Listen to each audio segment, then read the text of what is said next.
Hello everyone, welcome back to our channel কুঞ্জ বিদ্যালয়। আজকে আমরা আমাদের দ্বিতীয় মডিউলের কোর্সের যে দ্বিতীয় module advance grammar made easy তার আলোচনায় একটা ভেরি ইন্টারেস্টিং সেকশন নিয়ে আলোচনা করব। সেই সেকশনটার নাম হলো common mistakes Bengali speakers make in grammar, in English grammar of course. তো এখানে এটার মানে হলো যে বাংলা ভাষাভাষীরা ইংরেজি ব্যাকরণে যে সাধারণ ভুলগুলো করে ফেলে সেগুলো। তো সবার আগে আমরা জেনে নিই যে why do these mistakes happen। প্রথমেই জেনে নিই কেন এই ভুলগুলো হয়। বাংলা এবং ইংরেজি গঠন, ভাষার যে গঠন এবং ব্যাকরণ একে অপরের থেকে সম্পূর্ণ আলাদা। এই পার্থক্যের কারণে আমরা অনেক সময় ইংরেজিতে ভুল করে ফেলি, লিখতে, পড়তে। এবং ভালো ইংরেজি বলা আমাদের খুবই জরুরি। সেটা আমরা আমাদের প্রথম ভিডিওতে আলোচনা করেছিলাম কেন আমাদের ভালো ইংরেজি বলা উচিত এবং বাঙালি হিসাবে, বাংলা ভাষাভাষী হিসাবে যে আমাদের ইংরেজিটা রপ্ত করা কতটা প্রয়োজনীয়, এইটা আমরা প্রথম ভিডিওতে আলোচনা করেছি। প্লিজ আপনারা আমাদের প্রথম ভিডিওটা দেখুন, বোঝার চেষ্টা করুন যে কেন আপনি আমাদের এই মিশনে, যেখানে আমরা চাই প্রত্যেকটি বাংলা ভাষাভাষী তারা ইংরেজি ভাষায় দখল আনুন এবং সাবলীলভাবে ইংরেজি ভাষায় কথা বলুন এবং লিখুন। তো সেই জিনিসটা আমরা বোঝার চেষ্টা করি। প্রথমেই এই মর্মে আমরা বলতে পারি, প্রথম পয়েন্ট সেটা হলো ভার্ব টেন্স অ্যান্ড এগ্রিমেন্ট। তার মানে ক্রিয়ার কাল এবং সমতা, বর্তমান কালের অতিরিক্ত ব্যবহার। প্রথম এই ক্রিয়ার কাল ও সমতার মধ্যে আমরা যেটা প্রথম পয়েন্ট যেটা বলতে পারি সেটা হলো বর্তমান কালের অতিরিক্ত ব্যবহার, যেটাকে ইংরেজিতে বলা যায় over Reliance on present continuous tense. বাংলায় ক্রিয়ার ধারাবাহিক রূপ বেশি ব্যবহৃত হয়, যার ফলে ইংরেজিতে আইএনজি ফর্ম অতিরিক্ত ব্যবহার করা হয়। ইংরেজি বলার সময় আমরা আইএনজি বেশি ব্যবহার করি, যেখানে সাধারণ বর্তমান কাল আমাদের ইংরেজি বলার সময় প্রয়োজন, সেখানে আমরা প্রেজেন্ট কন্টিনিউয়াস টেন্স ব্যবহার করি। whereas আমাদের সেখানে সিম্পল প্রেজেন্ট টেন্স ব্যবহার করি। সিম্পল প্রেজেন্ট টেন্স ব্যবহার করলে তা আরো বেশি উপযোগী। যেমন একটা ভুল সেন্টেন্স যেটা আমরা বলি, সেটা আমি বলি যে I am knowing him, whereas আমাদের বলা উচিত আই নো হিম। কি বলা উচিত? I know him. এবারে এই ক্রিয়ার কাল ও সমতার মধ্যে আরেকটি পয়েন্ট আমরা বলতে পারি, যেটা হলো ভুল কাল ব্যবহার করা, incorrect tense usage. Incorrect tense আমরা কিভাবে ব্যবহার করি? যেমন একটা আমরা যদি ভাবি যে সিম্পল পাস্ট, যাকে বলে সাধারণ অতীত, এবং বর্তমান সম্পূর্ণ, যেটাকে বলে প্রেজেন্ট পারফেক্ট, এই কালের মধ্যে পার্থক্য বোঝায় একটা অসুবিধা আমাদের মধ্যে হয়। সেই অসুবিধাটার একটা উদাহরণ দিয়ে আমরা বোঝার চেষ্টা করি। যেটা আমরা ভুল বলি সেটা হলো I have went there yesterday. I have went there yesterday. এটা আমরা ভুল বলি, কিন্তু সঠিক এর পরিবর্তে যেটা সঠিক আমরা ব্যবহার করতে পারি সেটা হলো I went there yesterday. I went there yesterday. এবারে আমরা জেনে নিই যে আরেকটি পয়েন্ট এই সেকশনে, সেটা হলো কর্তা ও ক্রিয়ার মধ্যে সমতা, যেটাকে বলে subject verb agreement. Subject verb এগ্রিমেন্টটা কি? কর্তা ও ক্রিয়ার সংখ্যা। ক্রিয়ার সংখ্যা বলতে আপনারা জানেন এক বচন, বহু বচন আমরা ব্যাকরণে, বাংলা ব্যাকরণে ব্যবহার করে থাকি। এই এক বচন এবং বহু বচন মেলাতে অসুবিধা। যেমন একটা ভুল বাক্য আমি বলি ইংরেজিতে, যেটা আমরা বলে থাকি they are playing, sorry they was playing, এটা আমরা ব্যবহার করে থাকি দে ওয়াজ প্লেইং। তো দে ওয়াজ প্লেইং এর জায়গায় আমরা যেটা সঠিক বলতে পারি যে they were playing, they were playing, they were প্লেইংটা হলো সঠিক। এবারে সাহায্যকারী ক্রিয়ার অভাব। সাহায্যকারী ক্রিয়ার অভাবটা কি? যেটাকে বলা হয় lack of auxiliary verbs, lack of auxiliary verb. Bangla বাক্য গঠনে সাহায্যকারী ক্রিয়ার প্রয়োজন হয়, এটার কোনো দরকার, সাহায্যকারী ক্রিয়ার কোনো দরকার পড়ে না বাংলা ব্যাকরণে।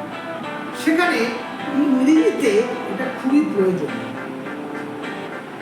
যেমন আমরা যদি একটা উদাহরণস্বরূপ দেখতে পারি যে আমরা কমন মিস্টেকস যেটা করি, যে ভুলটা আমরা করি সেটা হলো he go to the market.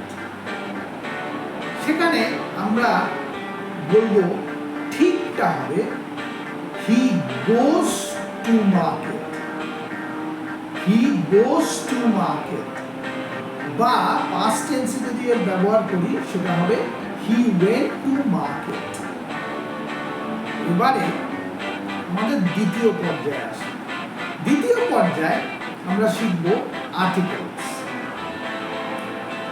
Articles আমরা সবাই জানি এ অ্যান্ড দ্য।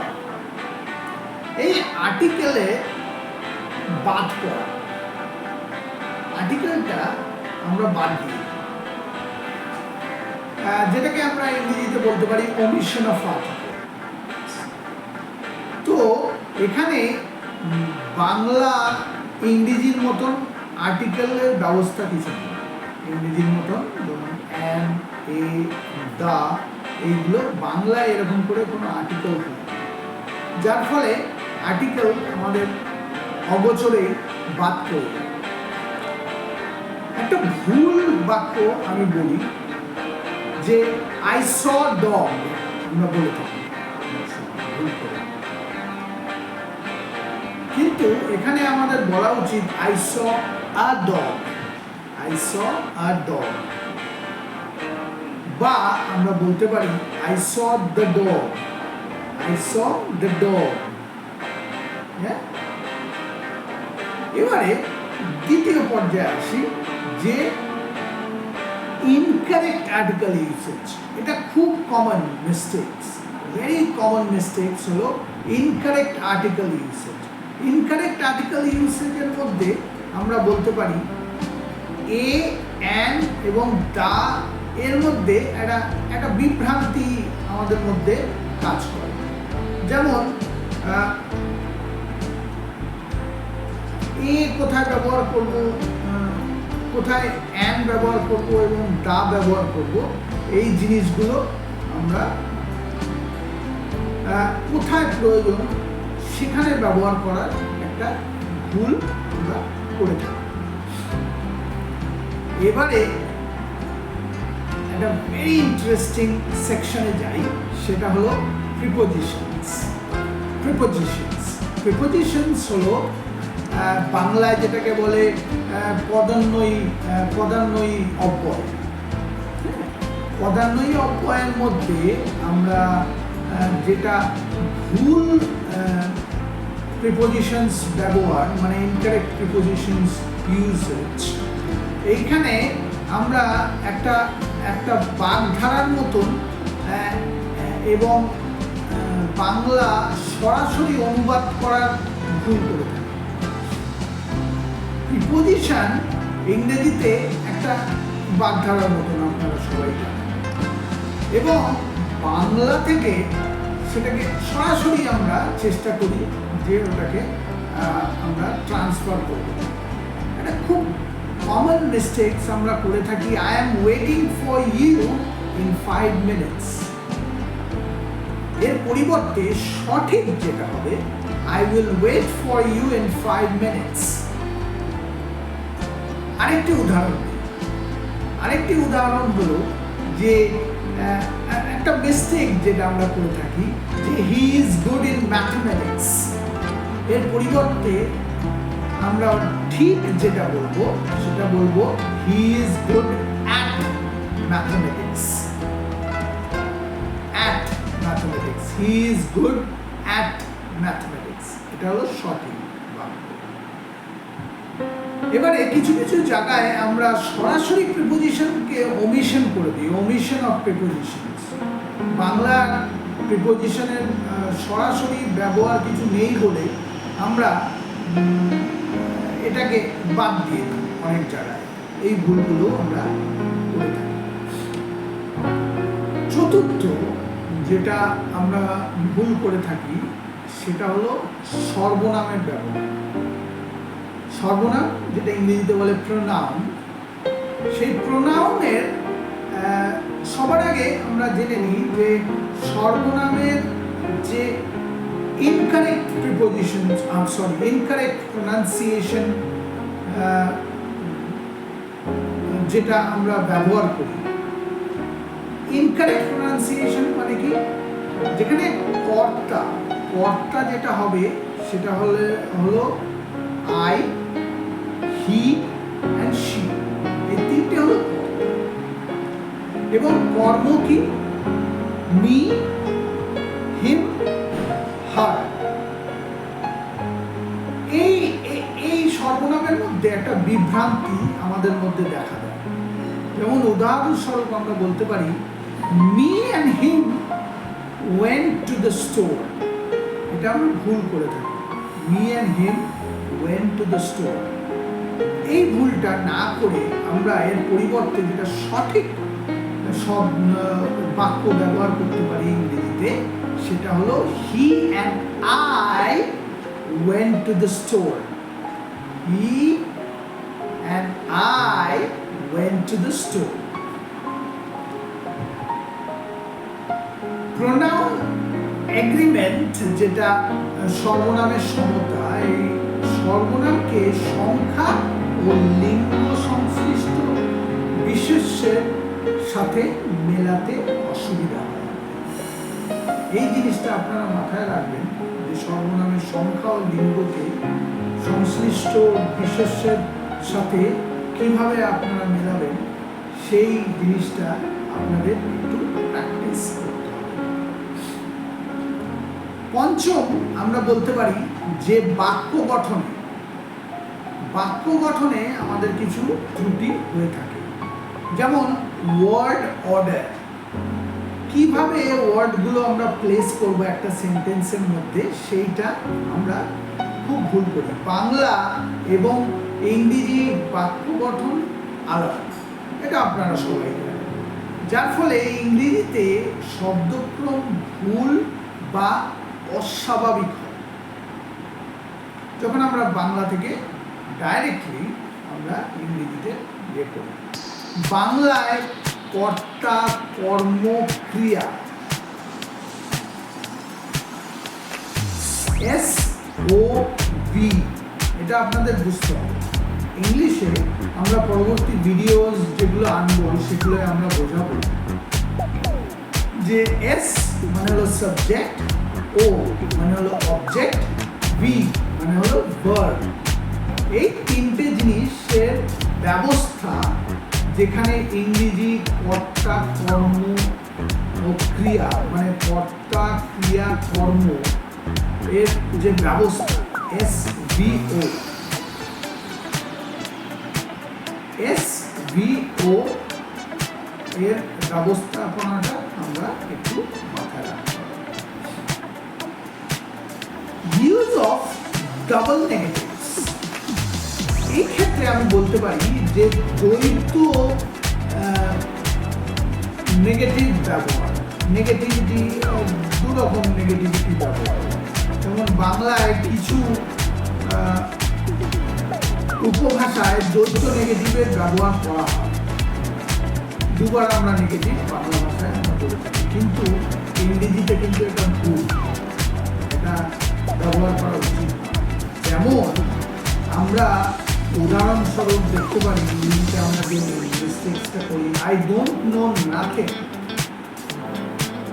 এর পরিবর্তে আমরা বলতে পারি I don't know anything, I don't know anything, বা I know nothing, I know nothing, এটা আমরা। এবারে চলে যাই 6 নম্বর পয়েন্ট, যেটা হলো শব্দ ভান্ডার ও বাগধারা। একটা আছে যেটাকে বলা হয় লিটারাল ট্রান্সলেশন, মানে সরাসরি অনুবাদ। বাংলা বাগধারা বা বাক্যাংশ সরাসরি অনুবাদ করলে ইংরেজিতে সেটা অর্থহীন বা হাস্যকর হয়ে যায়। বাংলা শব্দ ব্যবহার, এবারে বাংলায় কিছু ইউজ অফ ফলস ফ্রেন্ডস, মানে ইংরেজি শব্দে ভুল শব্দ ব্যবহার করবে। যেমন বাংলা ও ইংরেজিতে একই রকম শোনালেও যে শব্দের অর্থ আলাদা সেগুলো ভুলভাবে ব্যবহার করা। 7 নম্বর পয়েন্টে আমরা বলতে পারি বহুবচনের গঠন। বহুবচনের গঠনে একটা ইনকারেক্ট, বহুবচন মানে প্লুরাল আর এক বচন মানে সিঙ্গুলার, তো ইনকারেক্ট প্লুরাল ফর্মস আমরা ব্যবহার করি। বহুবচনের রূপটা আমরা ইংরেজিতে অনেক সময় বুঝতে পারি না। ইংরেজিতে অনেক অনিয়মিত বহুবচনের রূপ রয়েছে, এবং বাংলা ভাষাভাষীরা নিয়মিত বহুবচন গঠন প্রয়োগ করে ভুল করে থাকে। সেই ভুলগুলো থেকে আপনারা বিরত। এবারে আমরা জেনে নিই যে কেন এই ভুলগুলো আমরা করে থাকি। প্রথম, L1 ইন্টারফারেন্স। বাংলা ভাষা মানে এর মানে হলো L1 ইন্টারফারেন্সের মানে হলো লাইক প্রধান ভাষার প্রভাব, প্রধান ভাষা বা প্রথম ভাষার প্রভাব। বাংলা ভাষায় প্রভাব ইংরেজি ভাষা শেখায় কাজ করে। বাংলা ভাষা প্রভাব ইংরেজি শেখায় সময় কাজ করে। দ্বিতীয়ত আমরা বলতে পারি কেন এই ভুলগুলো হয়, পর্যাপ্ত এক্সপোজারের অভাব। পর্যাপ্ত পরিমাণ প্রকৃত ইংরেজি সংস্পর্শের অভাব। এটার জন্য যে যারা ঠিকঠাক ইংরেজি জানেন তাদের আমরা খুঁজে পাই না, বা তাদের সঙ্গতি আমরা পাই না, তাদের সাথে বসতে পারি না, তার জন্য আমাদের কিছু ভুল হয়ে থাকে। দ্বিতীয়ত, ব্যাকরণগত নিয়মের অতিরিক্ত প্রয়োগ। যেহেতু ইংরেজি ভাষাটা একটা অন্যরকম ভাষা, একটা বৈদেশিক ভাষা, তার জন্য এই যে ব্যাকরণগত যে নিয়মগুলো আছে আমরা যেগুলো জানার চেষ্টা করব পরবর্তীকালে, তার অতিরিক্ত প্রয়োগ, যেগুলো আপনার দরকার নেই কিন্তু তবুও আমরা সেগুলো প্রয়োগ করে থাকি। এইগুলো থেকে আপনাকে বিরত থাকতে। আর ব্যাকরণগত গঠনের পার্থক্য, বাংলা এবং ইংরেজির মৌলিক ব্যাকরণগত গঠনের পার্থক্য আছে, সেইগুলো আপনাকে বুঝতে হবে। তাই জন্য আমরা বলি যে এই প্রক্রিয়ার সাথে, এই মিশনের সাথে এই চ্যানেলটা আপনি লাইক করুন, শেয়ার করুন, সাবস্ক্রাইব করুন এবং বেল আইকনটা প্রেস করুন, যাতে পরবর্তী ভিডিওগুলো গ্রামারের উপরে এবং ভোকাবুলারি এবং একটা মাস্টারিতে পরিবর্তন করা নিজের ইংরেজি ভাষাটাকে, ইংলিশ ল্যাঙ্গুয়েজ মাস্টারি, এই জন্যই আমাদের এই চ্যানেলটার এই সেকশনটার নাম। তো এইখানে আমরা শেখাবো যে কীভাবে পরবর্তীকালে গ্রামারগুলো শিখে আপনি সেটার প্রয়োগ করে ভালো ইংরেজিতে কথা বলতে পারবেন। এই ভুলগুলো কিন্তু স্বাভাবিক এবং ভাষা শেখার প্রক্রিয়ার অংশ। দেখুন, একটা কথা আছে যে আপনি যত ভুল করবেন তত আপনি শিখবেন। তো ভুল করা ভুল নয়, খারাপ নয়, কিন্তু ভুল করে সেই ভুলটাকে না শোধরানোটা খারাপ। তো ভুল করুন, গ্রামার শিখুন, আমাদের চ্যানেলের সাথে জুড়ে থাকুন। আরও আপনার বন্ধু বান্ধব আত্মীয় স্বজন যারা আছে তাদের এই চ্যানেলটা শেয়ার করুন, এই ভিডিওসগুলো শেয়ার করুন, যাতে তারা উপকৃত হয় এবং প্রত্যেকটি বাঙালি, বাংলা ভাষাভাষী তারা যেন ইংরেজিতে কথা বলতে পারে। এই মিশনের সাথে জুড়ুন, লাইক করুন এবং before we end this session, I would like to highlight few things. সেটা হলো যে অনুশীলন মানে প্র্যাকটিস এবং সচেতনতা মানে অ্যাওয়ারনেস, এই দুটোর মাধ্যমে এইগুলোকে কাটিয়ে ওঠা সম্ভব এবং আপনারা সেটা পারেন। Please till then keep learning, keep practicing এবং আমাকে কমেন্ট করুন কোনো বিষয়ে যেগুলো আপনারা জানতে চান, যেগুলো আপনাদের মনে হয় যে আপনাদের জানা উচিত ইংরেজি ভাষায়, ইংলিশ ল্যাঙ্গুয়েজে, সেইগুলো আপনারা আমাদের লিখুন, কমেন্ট করুন, লাইক করুন, সাবস্ক্রাইব করুন। দেখা হবে আমার পরবর্তী ভিডিওতে। Till then, keep practicing. Bye bye.